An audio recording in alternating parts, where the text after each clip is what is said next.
एक और मेहमान जया हमारे साथ जुड़ गए हैं। मेहमान से हम आपका परिचय करा दें। राजीव कुमार, पूर्व उपाध्यक्ष नीति आयोग, इस समय हमारे साथ जुड़ चुके हैं। तमाम बजट के इस महाकुंभ के जो योजनाओं का संगम है, योजनाओं की त्रिवेणी है, इस पर बातचीत करने के लिए राजीव जी बहुत बहुत स्वागत है आपका। सबसे पहले तो हम यही जानना चाहेंगे, इस बजट महाकुंभ में आपको क्या क्या नजर आया? ये जो संगम समागम किया गया है योजनाओं का, ये जो घोषणाओं की त्रिवेणी बही गई है, क्या आपको लगता है कि बूस्टर के तौर पर हमारी अर्थव्यवस्था के लिए, हमारे विकास के लिए ये काम करेगी? जी, नमस्कार। और मैं उन सभी बातों का अनुमोदन करता हूं जो आपने लोगों ने कहा कि ये मध्यम वर्ग के लिए एक बहुत ही अच्छा बजट पेश किया है हमारी वित्त मंत्री ने।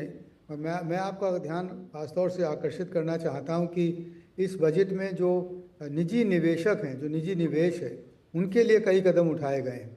और जैसे कि जिसमें कहा गया है कि एक हाई लेवल कमेटी बनाई जाएगी जो देखेगी कि कौन कौन से सारे वो मुद्दे हैं जैसे कि निजी निवेश को आजकल परेशानी होती है, कंस्ट्रेंट्स होते हैं, इंस्पेक्टर राज है या फिर उसमें रेगुलेट कंप्लायंस बर्डन है। और ये जो हाई लेवल कमेटी है वो 1 साल में अपनी रिकमेंडेशंस पेश करेगी।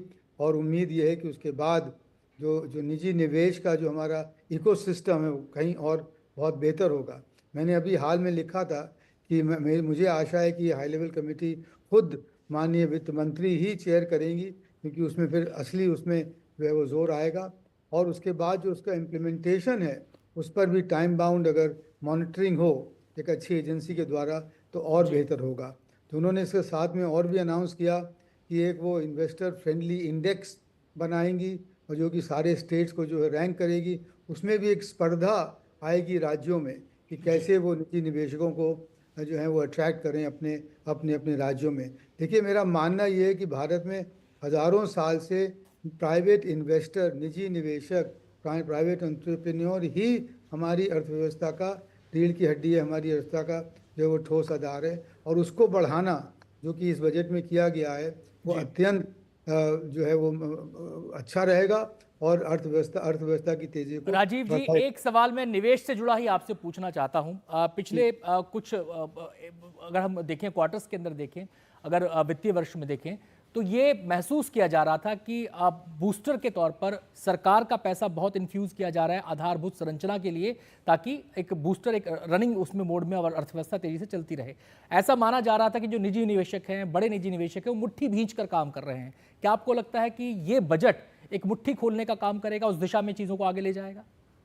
नहीं, बिल्कुल मुट्ठी खोलने का काम करेगा। और साथ में ये भी दर्शाता है कि शायद सरकार ये समझ गई है कि जो पब्लिक केपेक्स है, ये जो सरकारी खर्चा है उसको बढ़ाने की एक सीमा पहुंच गई है।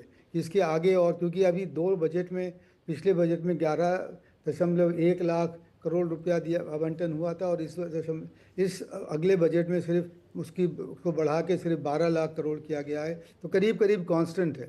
और इसकी वजह यह है कि जो ये जो उम्मीद थी कि पब्लिक केपेक्स से हमारा जो निजी निवेश है वो अट्रैक्ट होगा, वो मेरे ख्याल में उस आधारभूत खर्चे से इतना फ़ायदा नहीं हुआ। मैन्युफैक्चरिंग सेक्टर में कैपेसिटीज़ नहीं बढ़ी, उनमें इन्वेस्टमेंट नहीं बढ़ा। इसीलिए इस बजट में ना सिर्फ ये जो मैंने कमेटी की बात करी वो है, मगर जो छोटे और मध्यम वर्ग के जो हमारे जो यूनिट्स हैं उनकी लिमिट बढ़ा के 250 करोड़ से 500 करोड़ कर दी गई है, दुगनी कर दी गई है। उनके लिए एक नया फंड ऑफ फंड्स बनाया गया है, उनके लिए जी। क्रेडिट एनहेंसमेंट स्कीम करी गई है। और जो माइक्रो यूनिट्स हैं उनके लिए भी एक क्रेडिट कार्ड का इंतजाम किया गया है। ये सब चीज़ें जो हैं वो निजी निवेश को प्रोत्साहन देने की बात है। और जी। मैं आपसे दोबारा दोहरा रहा हूँ कि हमारे देश में हमेशा से अब जब तक निजी निवेश जोर नहीं पकड़ता है तब तक मेरे ख्याल में अर्थव्यवस्था कभी भी जो है वो उस डायनेमिक, उस मोमेंटम पे नहीं आ पाती है। जी। तो सरकार कोशिश कर सकती है, मगर ये बहुत ज़रूरी है कि जैसे माननीय प्रधानमंत्री शुरू से कहते आए हैं कि ये नज़र आना चाहिए कि सरकार जी। निजी निवेशकों के हित में काम कर रही है और उनके सपोर्टिव रोल अदा कर रही है, ना कि जी। उनका एक बिल्कुल। Regulatory role. ये इस राजीव बजट जी, में किया। बिल्कुल राजीव जी, जैसा कि आपने कहा निजी निवेश को बढ़ावा देने की बहुत जरूरत है। जो टारगेट है 4.4% फिजिकल डेफिसिट का, कहीं ना कहीं जो आज बजट पेश किया गया है, क्या उस टारगेट को, उस दिशा में आगे बढ़ने वाले इस बजट को आप मानते हैं?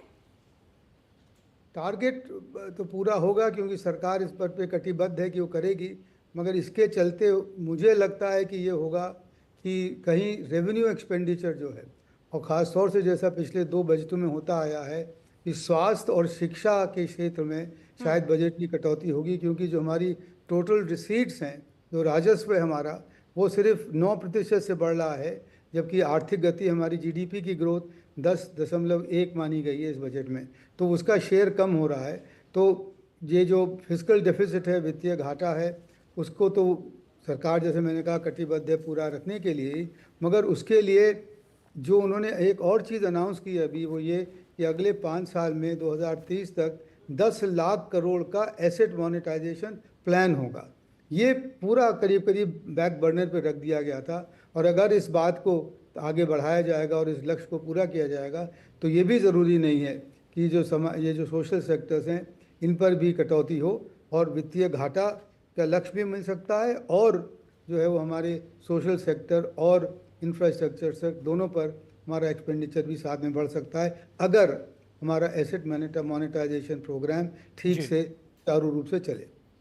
बहुत बहुत शुक्रिया राजीव जी हमसे बातचीत करने के लिए, बजट पर अपना पॉइंट ऑफ व्यू रखने के लिए।